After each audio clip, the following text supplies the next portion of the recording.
Hey, Sue. Hey. Um, I'm gonna make you a co-host until Katie can get in here.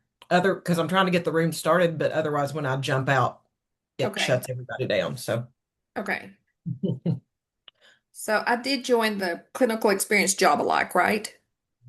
um, No. I'm with the no, licensure job-alike. this is licensure. Yes, Okay.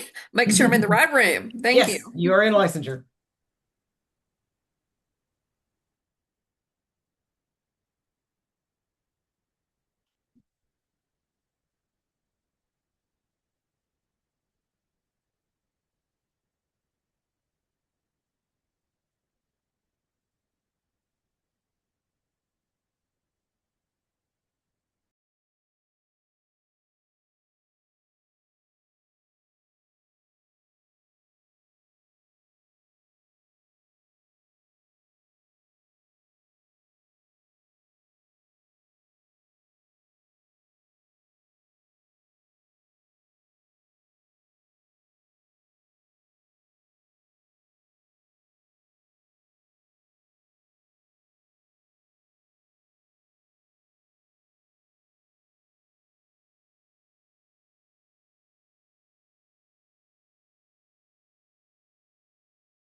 Hello, all. I'm working on getting everybody in here as far as Katie is on the way.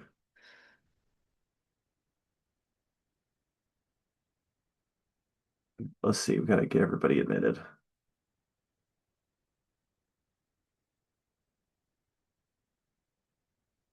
There we go. Hey friends, thanks for opening the room.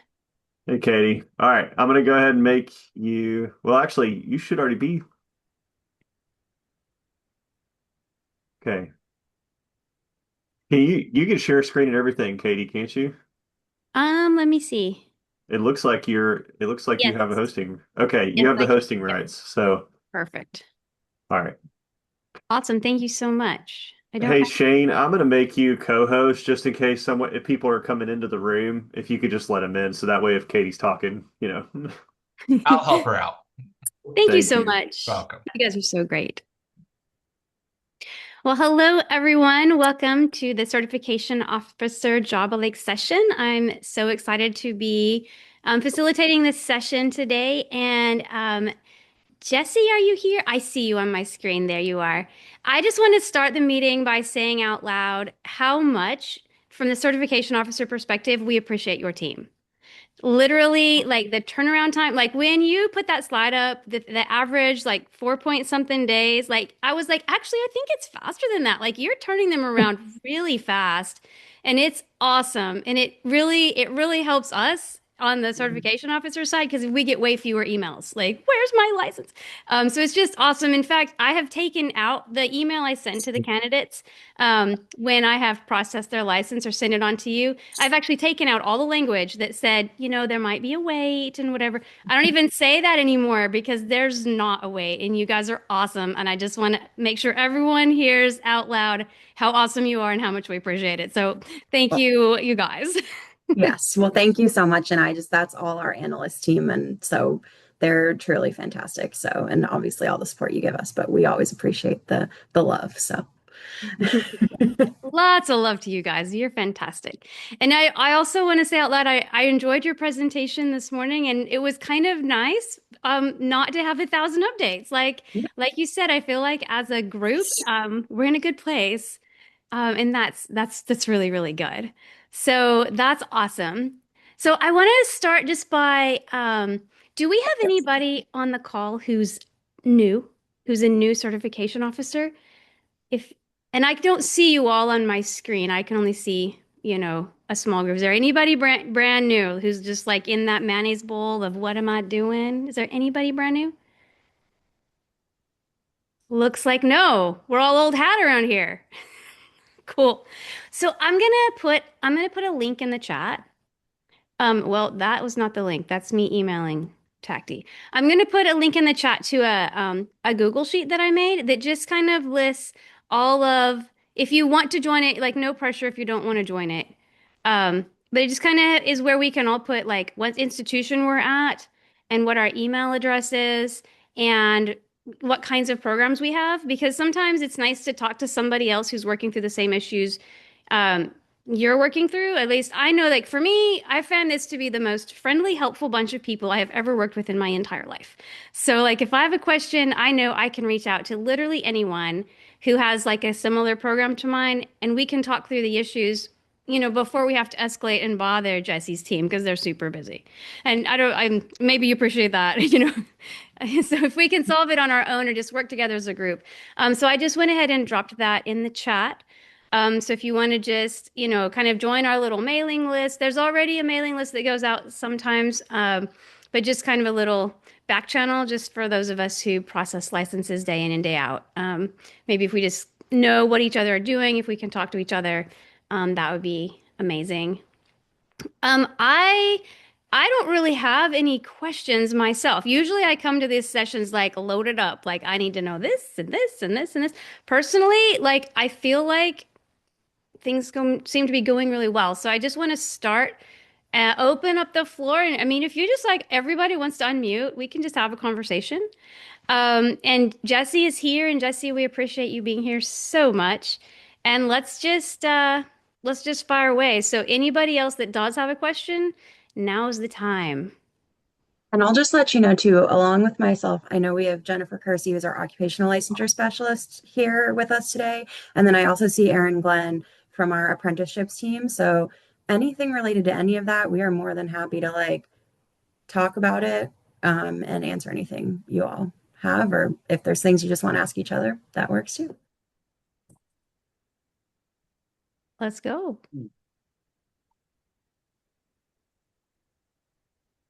Hey, Jesse, it's Karen from Cumberland. Karen? I have a question in your session that you did earlier. You talked about traditional completers, whether they're, degree completion or licensure completion.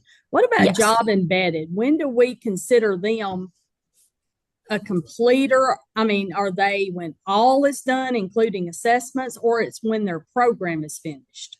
Yep. So it's everything, including assessment. So the idea behind the completer status in TN Compass is regardless of the type of program that someone is doing, whether they're job embedded or they're student teaching or internship or whatever additional endorsement, once they qualify for licensure, then they're considered a completer, right? So when they pass the appropriate assessments, if they need assessments, then that would be part of it.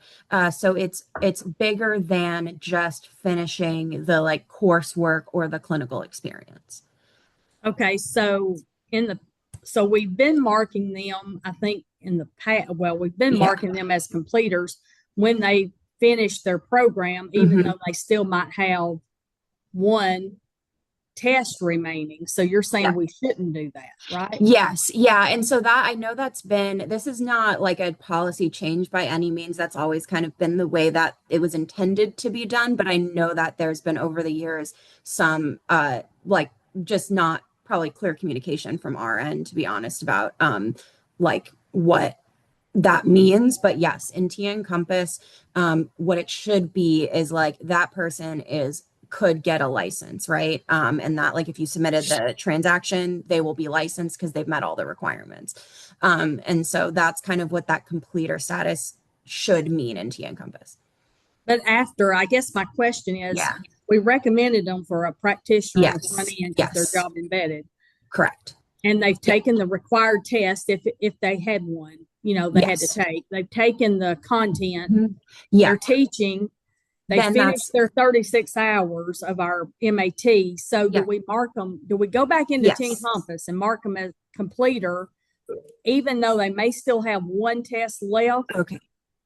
Yeah, so not until they finish all their tests. So for job embedded, I know that you guys aren't recommending them like a second time, but if they're job embedded and they do have assessments that they still need to complete, then they would not be a completer yet, right? A completer would be someone who has taken all of the appropriate assessments and passed them.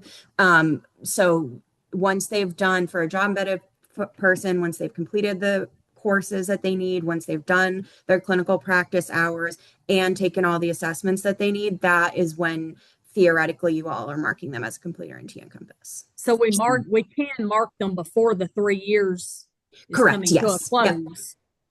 Yeah. So the 3 years doesn't matter because for you all, because that's not part of your job embedded program requirements, right? They don't actually have to teach for 3 years to meet your requirements. That's just the length of their practitioner license. So as soon as they've done, so theoretically, someone could be, if they do all of this stuff like within the first year, right? They do their job embedded, and some programs are set up that way, like they could theoretically complete within like a year or so. You can mark them as a completer as soon as they've done that, even if they have like a year or two left on their practitioner license. In fact, I would encourage you all to mark them as a completer as soon as possible, because we're then on the back end encouraging districts to look at their practitioner first issuance educators to determine if they've what they need to do to make sure that their licenses are not going to go inactive, right? And so the more that TN Compass can be accurate in that aspect, the less outreach you're going to get from like educators or districts being like, what does this person need to do? What's going on? And so all of that stuff. But yes, it should be once they've finished all of their requirements. Okay. So we stop doing what we've been doing. and do it just like a traditional. Yes. Yeah. And that's because that's the way it's defined in educator preparation policy is that a completer is someone who has met all licensure requirements. So from our perspective, that includes assessments. Okay. All right. Thank you. Yep. Jesse and Katie, this is Dara Beam at Johnson University. I think all of that language gets really confusing because my understanding of Title II reporting is that if they have not passed one of their assessments, but they've done everything else required for our program, we have to mark them completed. And so that gets convoluted between all the different things. Yeah. And I totally understand that. I think the Title II reporting, I'm going to be perfectly transparent. The Title II reporting is not an area that I have as much experience in and that I deal with as often. So I'm a little out of my depths on that one. What I will say is that Title II reporting is, unfortunately, it's just different than TN Compass, right? And so what we're dealing with, which in an ideal world we wouldn't be dealing with, is there may be ways in which you all have to kind of define what a completer means based on like who you're talking to, right? The state in TN Compass, a completer is they've met all licensure requirements. Title II may be, they've completed your program, but not necessarily the assessments. And that's just kind of that world that we live in, unfortunately, which, we all know is not always the easiest, but hopefully we can muddle our way through it. Well, I know several years ago, Karen again at Cumberland, several years ago, they defined Title II as a completer as meeting all requirements on the student's program of study. Yeah. Which did not include assessments. So they are completers irregardless. Yeah. And that is different from licensure. Yeah. And I will say it's also different in some ways. It's the licensure also becomes tricky when you have those candidates who did a program a while ago, right? Like they were enrolled in your program and they completed all of your programmatic requirements, but they didn't pass an assessment. And they're coming back and we're trying to figure out, because they're not marked as a completer in TN Compass, which they should not be because they didn't pass the assessments.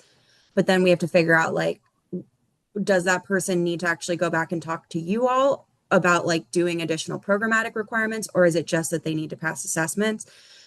So, there's always, I don't think that the way that data systems are set up, there's always going to be anything clear cut for those kind of things. I think that's why like we all have jobs, because there's always going to be those things that we're working through together. But I think that's why, like, that's those ones where it's just like reach out to me or the district or someone, and we can all kind of like figure out what's going on together.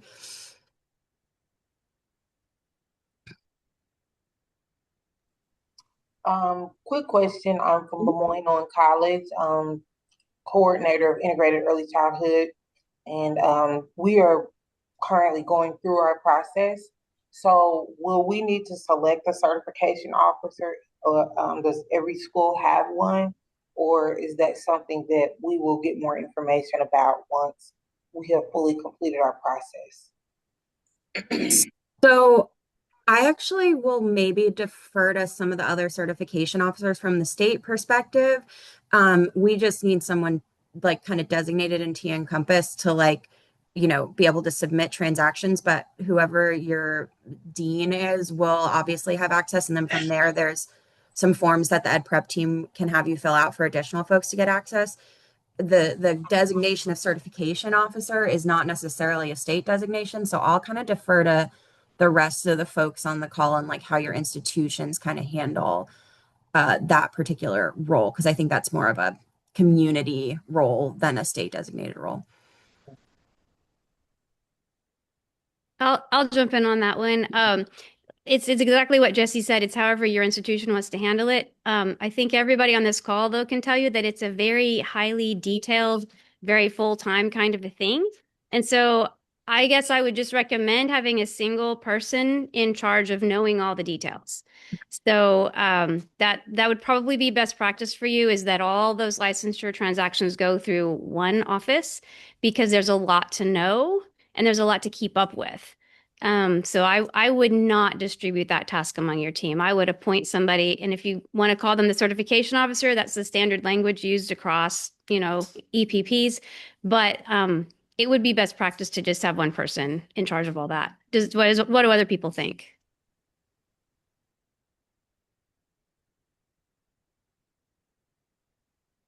I would readily agree with that, Katie. I think that I mean, there's two people in our office, and I oversee the licensure piece of it. We've told our faculty numerous times because so many things have changed. It's so nice to have one voice, right? One person talking. Faculty know you're not allowed to answer questions about licensure. If your name is not Rachel Pitts, you better not say a word to students about licensure. You go to your office, right? Don't make it up. Don't pretend like you know. You send them to us because it really helps streamline so many things for us. So Okay, good to know. Thank you very much. Yeah, and I'll second that from a state perspective too. Like, I'm happy to answer questions from anyone who's coming from an EPP, but it is helpful when I have a sense of like who that person is, right? So I'm like, oh, something's going on with Lee, I can reach out to Rachel, right? And so I kind of have that also relationship. So that is also the nice thing. But I know our bigger institutions too, like there's more people that they have to deal with. And so it just depends. But yeah, having someone who everyone knows is is the train conductor on licensure is helpful.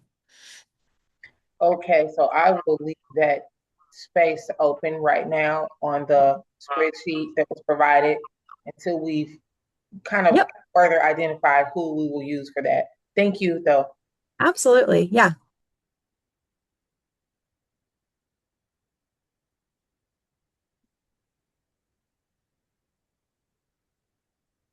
In case anybody jumped on the call after I'd already shared it, I just reshared the link to that Google spreadsheet, just so it's just really nice for us to be able to talk to each other. This is a very friendly, open community. I'm happy to be a part of it.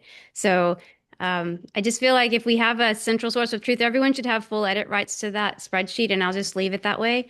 So just like let's keep ourselves informed of who we are, and we can just continue working together. So feel free to add your stuff to the spreadsheet. Anybody else got anything else going on?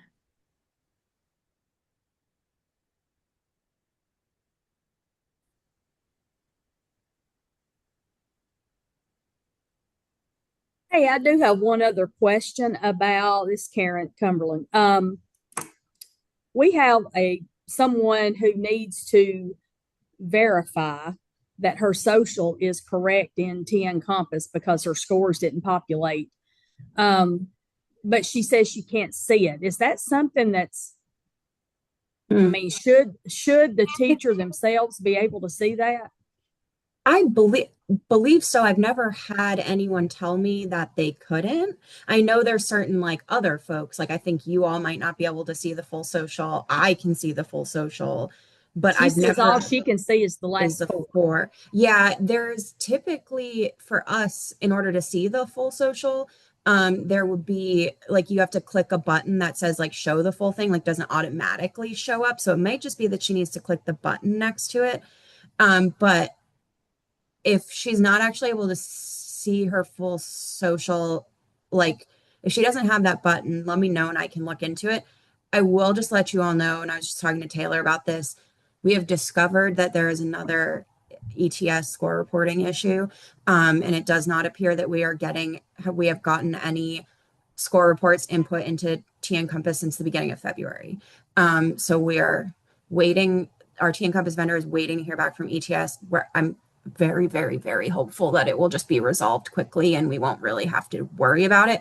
But if anyone's having an issue and the score report date is in February, we have not gotten it. So that's probably also might be what's happening. But also want her to be able to make sure that her social security number is correct. So those two things might be happening at the same time. Well, she did share her copy with me, and it was sent to TDOE. So yeah, I would look at the date. So yeah, I would look at the date on that. If the date on the score report that she sent to you is in February 2026, we have not gotten it. And that's an ETS issue. If that person, and this is again, I was just talking to Taylor about this, which is why I have not, reached out to all of you. But we're still waiting to see what the fix is going to be, because I'm hoping it's not going to be like the issue we had, like whatever it was last year or whatever, where it's like a while. So I wasn't gonna, put out the all call on it. But if there is anyone that you're waiting on whose score report dates are in February, who like a district is trying to hire, and so their licensure transactions are urgent, feel free to send me their PDF score report and I can verify it on the back end and then do the upload like we did a while ago. If it's like they're just kind of waiting on something, if we could give it a week, that would be helpful to us, because I'm hoping that we could kind of resolve it within a week. But if we have anyone who's like, this district needs this person in a classroom tomorrow, we can take care of it manually. Thank you. Yeah, and obviously I'll communicate out. That's also why it's helpful that the contact list that Katie shared is also super helpful for these kind of things when I need to just shoot you all a note quickly. So yeah, make sure that's updated, and I will make sure to continue to let you all know how all that fun stuff works. And I'll try my best not to corner Lisa in the next session to ask her what's going on. Oh no, you can. You have this group's support. Yeah.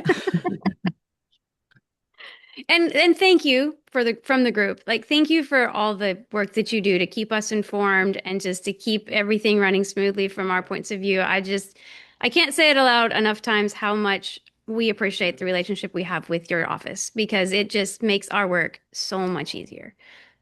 Yeah. Well, same. I think the best part about my work is actually you all and having those relationships, because you all just make it feel like we need to so eat much better and easier and fun to come to work and deal with some of these weird issues. So maybe 7:30. And I will say, I'm sure some of you may have noticed that I'm a little bit behind on some emails, and that is because we are down a regional licensure consultant, but we're like getting someone in place hopefully soon. So hopefully we'll be back to full speed ahead, but appreciate everyone who's kind of bearing with us while we try to cover that. I mean, that's a long time. You don't need to stay that long when fell swoop anyway. Yeah. But we probably need to leave here at like someone needs to mute 5:15 to be able to teach. I don't think I'm the host anymore. Whoever's the host, can you there you go. Awesome. So does anybody else have stuff for Jesse?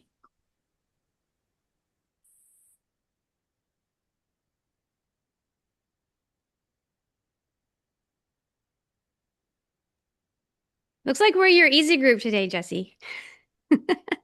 My favorite, that's why. Right. So the information you shared in the first session was super awesome. Is there anything that you want to specifically spotlight for this group? Stuff to kind of be aware of coming down the pike? Yeah, I mean, the biggest thing is the NES options. I think those are coming in for you all. I would encourage folks to look at that as an option. I also was in the session earlier with Praxis Bridge. So I do want to give you all a quick heads up. All indication is that we will be adopting Praxis Bridge. When that happens, how that happens, what the implementation looks like is still really up in the air, which is mainly the reason why we haven't been communicating about it, because it's still one of those theoretical things that's oh, well, it'll happen. So that is just bear with us. You all know that we try to share information as quickly as we can when it's relevant, right? But us saying oh, well, SB thinks they might be adopting Praxis Bridge is a little bit too nebulous for us. But that is something. So I will make sure that specifically for you all when it comes to implementation, because we do know that my biggest concern and what Taylor's also biggest concern is how that actually shows up in T-Encompass, right? What does alt pass look like in T-Encompass? How do we make sure that we're not putting a strain on our licensure system? We know that we always want to do what's best for our educators, and also to keep those licensure timelines as quick as they are. Things have to be easy in T-Encompass, and there is a concern about what does an alt pass score look like in T Encompass, and how does that impact our team's ability to process quickly? What do they have to do manually to figure out,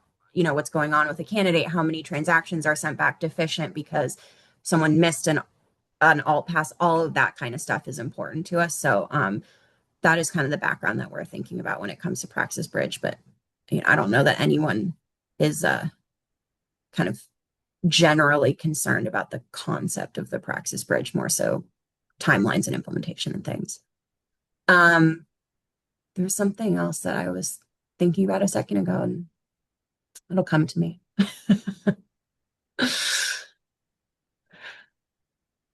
But yeah.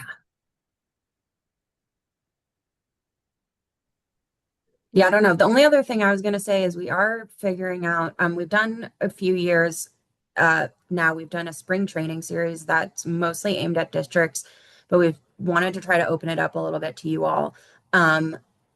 We're also this year kind of doing more sessions for that and expanding them. We're going to have some district panels and some other things going on. And so if there's anything that you all would love for us to do a session on, or if there's like topics that would be helpful to cover more in depth, feel free to let me know either like now or just via email or carrier pigeon or whatever. And so, because we would love to, we'll definitely let you all know what those sessions are going to look like, but we would love to include you all and anything that would be helpful from your end as well.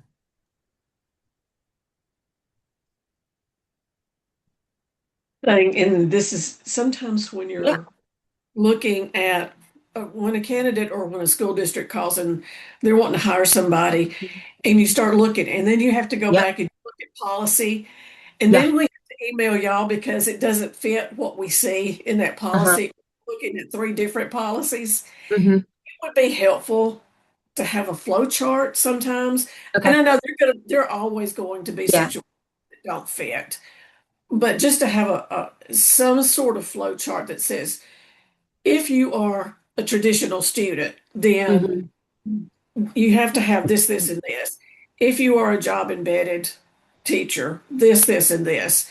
And that would just be it would be a good quick reference that might answer a lot of questions that would free y'all up a little bit. Yeah, no, I that is a great idea. It's honestly one of those things that's been on my bucket list for a while.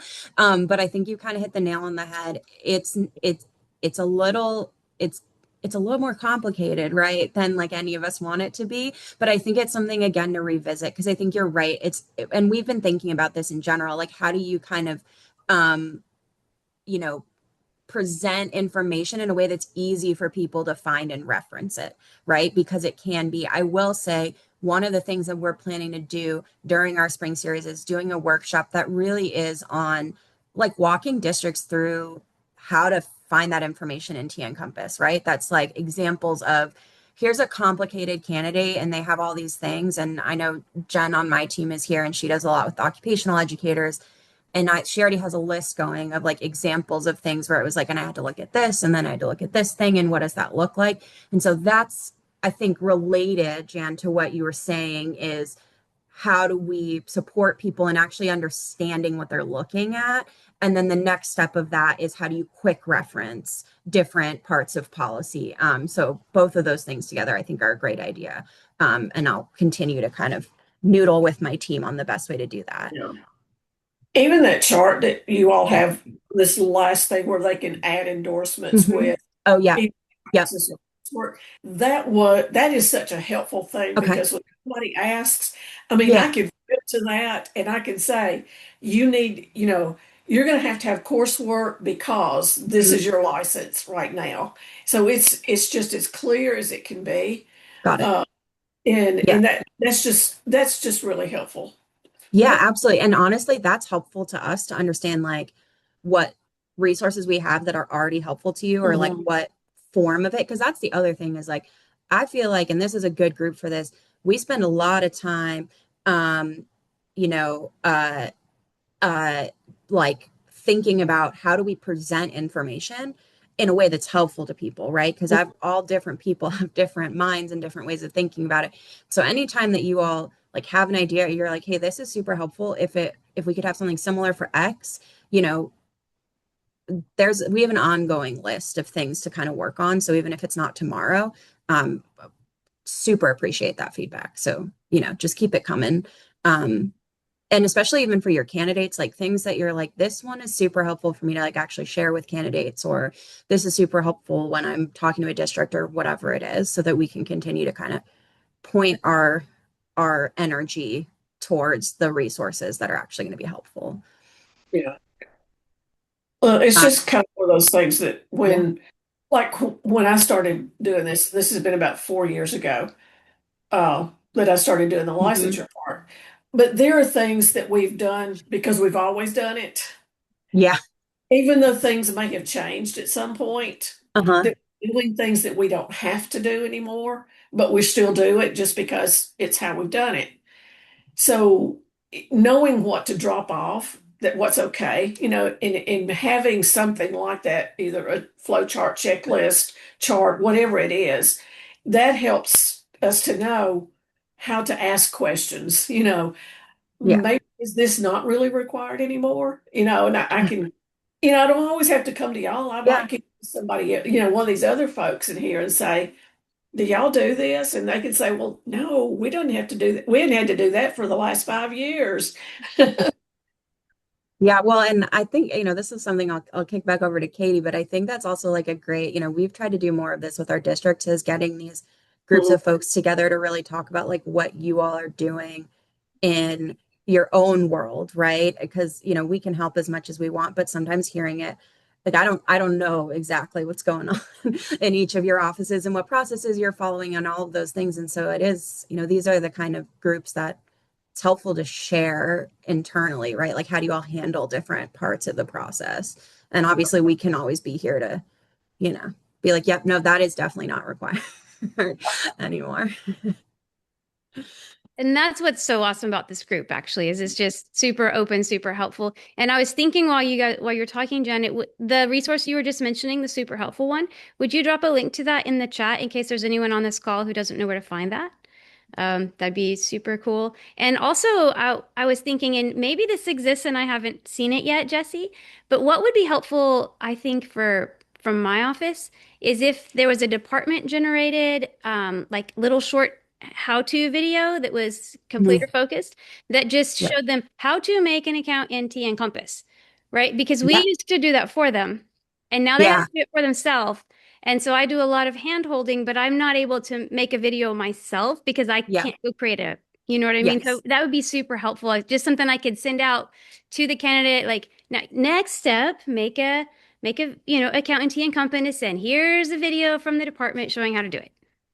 Yeah, actually, great point. And we recently released a few videos like on our YouTube page that are like about they're probably they might be helpful to you all, but it's like more so for people who already have licenses. I think it's a few things like I can't remember which ones we did, but it's like out of state or some of those other things. But and then we have a few in the pipeline, but that is like one that I know is on the list, and I will find out like, you know, what the timeline on it is, because I agree. Yeah, that is one that's super helpful. And even for us on our end, same thing when we're telling people to sign up for T Encompass. But yeah, love that.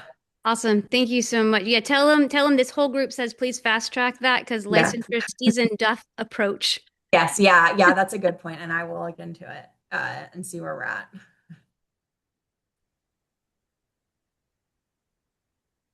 I actually have a question. Yeah. Um, okay, so I know it's going before the state board on the final reading today, but the job embedded clinical practice where you can request for them to complete it in adjacent school years. Do we know what that process would look like where we would request approval for that? And would something need to be uploaded in T Encompass for that candidate? Sorry, Ethan, can you repeat that one more time? I was a little Sorry. distracted and then and then totally. Um, So I know before the Yeah. board meeting today on final Yes. reading regarding job embedded clinical practice in adjacent school years, you Mhm. have to have approval to do that. Got it. Do we Yes. know what that process would look like? Is there something that needs to be Yeah. uploaded into Encompass? That is a question for our educator preparation team. And I don't want to put Erin on the spot because I'm sure she does not know the answer to it, unless she happens to. But what I would do is just email educator.preparation@tn.gov and ask them about that because they will have the answer to it. Because that's one of those ones that's like is a licensure thing, but not really a licensure thing because it has to do with their side of the house. Okay, thank you. Yep.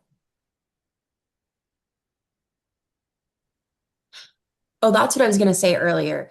The good news is that we officially have a bill to get rid of that clinical practice permit thing where it has to be for the full term of their clinical practice. So we are very hopeful that that will pass through the legislature and that starting next school year, we can use clinical practice permits for shorter periods of time.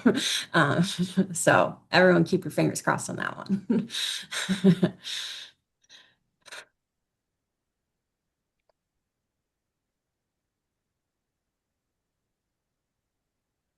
That is fantastic, Jesse. And thank you for the work that your department does with the state board. Just because you know what we need and you're like our voice to them. And we just appreciate you so much. Yeah, no, it's a good part. They're good partners in this. I think we all kind of are working towards the same goals, but we're more than happy to share our eyes on the ground perspective with them. Thank you so much. Yeah. Yeah. Anybody else have something for Jesse or for the group? I was just going to ask if Ethan, when you get the answer to that question that you just asked, can you share it with the group? Sure. That way we're I not sure will. all asking the same. I can, and I mean, I can also flag it for our ed prep team that you all asked that question and see if there's a way that they're communicating that out too. But Ethan, I would still send him an email just so that we have it covered on both ends. Okay, and two, I was kind of thinking like if something's not right, when we mark them as a completer and they go to renew their license, would something be flagged, if they completed it in adjacent school years and we didn't have something uploaded or have approval? Yeah, so that's one of those things that's actually not going to show up in the licensure realm, right? Because once they're marked as a completer in TN Compass, like we have no idea when they completed their clinical practice, how they completed it, whatever it is. And so that's not going to get flagged from a licensure perspective. That falls in the category of things that you all need to be following from the educator preparation rule and policy side. So if anything, it would come up, during comprehensive reviews or whenever the time is where they're kind of looking at has the program actually followed the rules and requirements, but it's not going to get flagged for licensure. Okay. But I'll still flag it for our team just so that they are aware that you all have that question.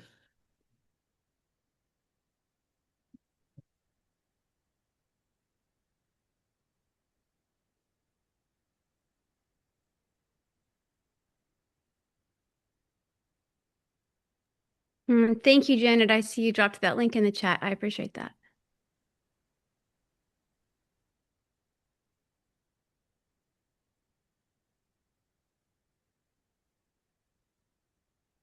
On anybody's heart today?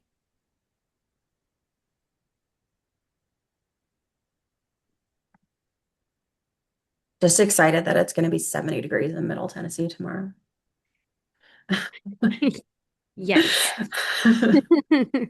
It's so sunny outside. I'm so excited. Well, fantastic. I guess if there's nothing else that anybody has burning in their heart, we'll just call it a day. I'll stay in the room, and Jesse and Aaron and whoever else would like to stay in the room for a few minutes, we'll just hang out and take questions or comments or conversation as it comes in. But otherwise, this has been amazing. Thank you, everyone who showed up and who entered your information on the spreadsheet, and to the state, Jesse, Aaron, and all the others. We just appreciate you so much, and we will hang out. And otherwise, everyone in our group gets a 10-minute break extra.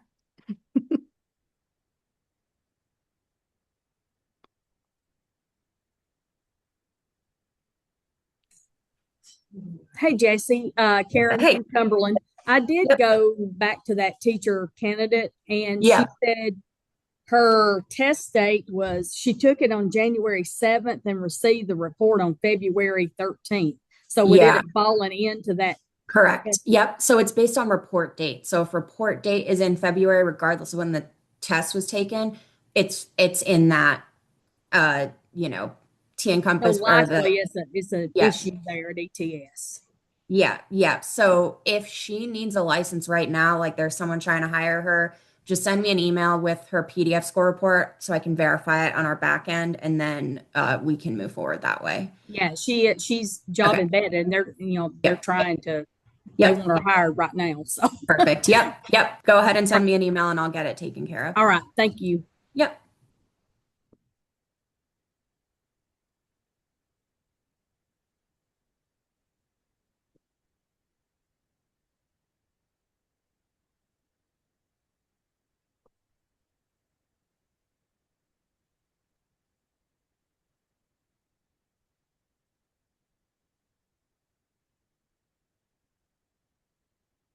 Jesse, since we're hanging out, it just occurred to me. So we've been talking in our institution about the name of our degree, and we're thinking about changing it from liberal arts education to just education. Is that Yeah. an issue at all for your team, or can we just make that happen? It doesn't matter. No, it's not going to matter because the only reason why it would matter on our end is because it's not, I mean, obviously you're not changing any of the coursework associated with it, right? So it's not like a No. SAP issue. No. No, So then the name doesn't really matter. The only reason why the name would matter is if it was like, if it was another, if it was, like a major aligned endorsement, but that's not a major aligned endorsement. So it doesn't matter for us. Okay, yeah, because it's our K-5 program has been BA liberal arts education, but now the university wants to do BA liberal arts, and we're like, whoa, that's too confusing. So we need to be BA education, and that's as fine. long as you're not changing anything having to do with the SAP, then we don't care. Okay, yeah, literally, it's just a name change. Yeah, yeah. Awesome, yay! Another easy one. It's easy day. It's easy day for you and me. We needed that. Yeah, I'm all for like I don't unless it affects me, I don't care. Right? Right? There's that. Yeah. Now my monkey, now my circus. They can change all the names they want. That's what I'm saying.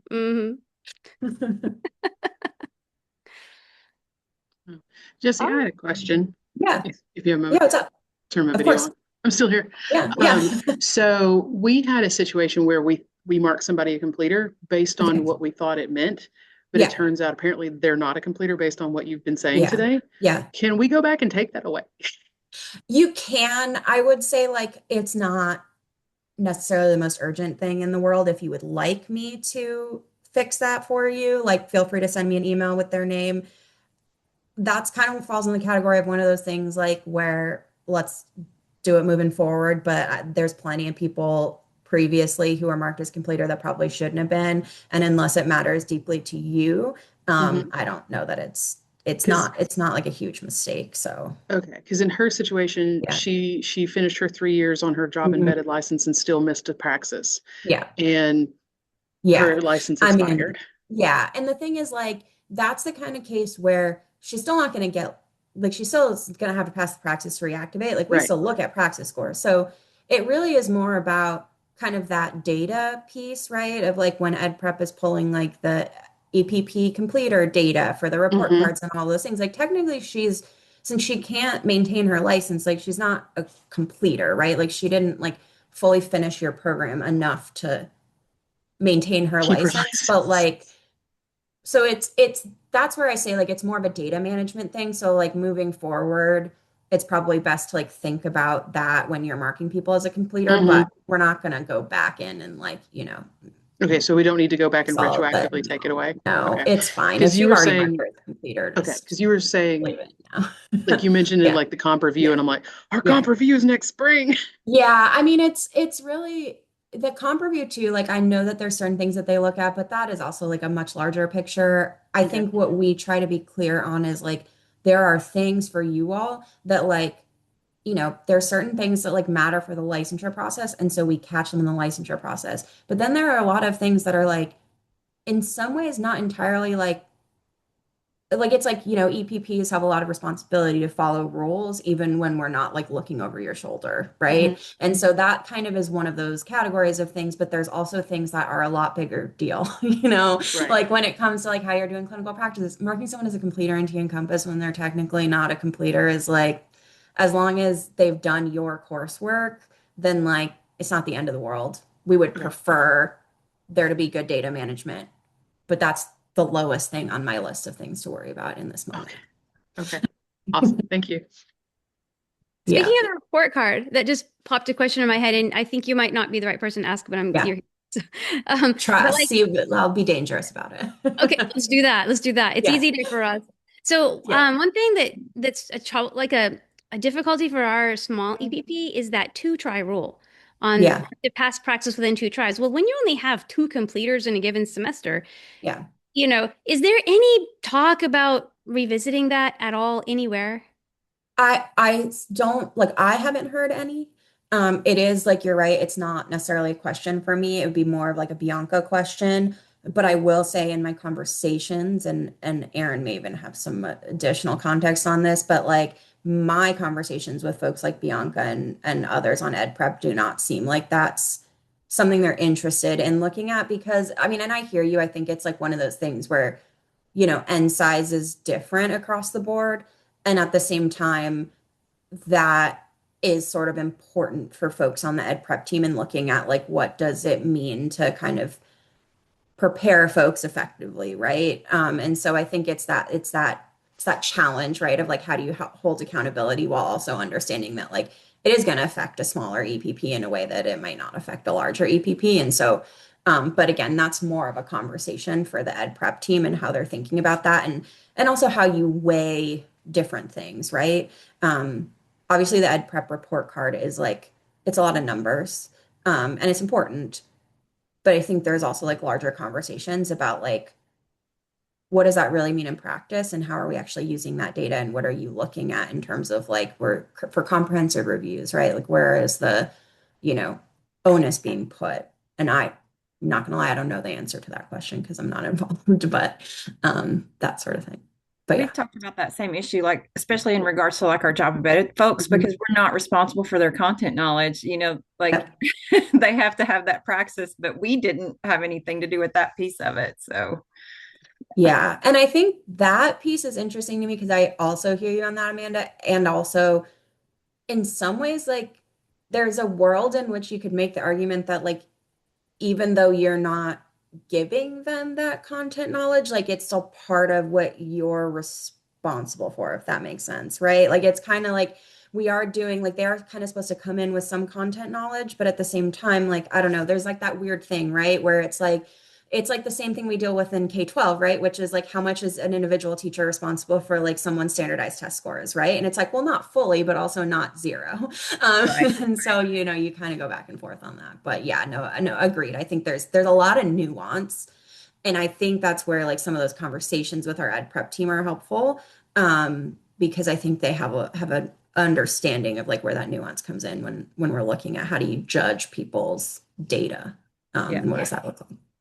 Well, the completer, circling back to that completer thing, I know we talked about it, but like with the Ed TPA going, is the completer date going to be more important like over the summer is it before July or after July as the completer?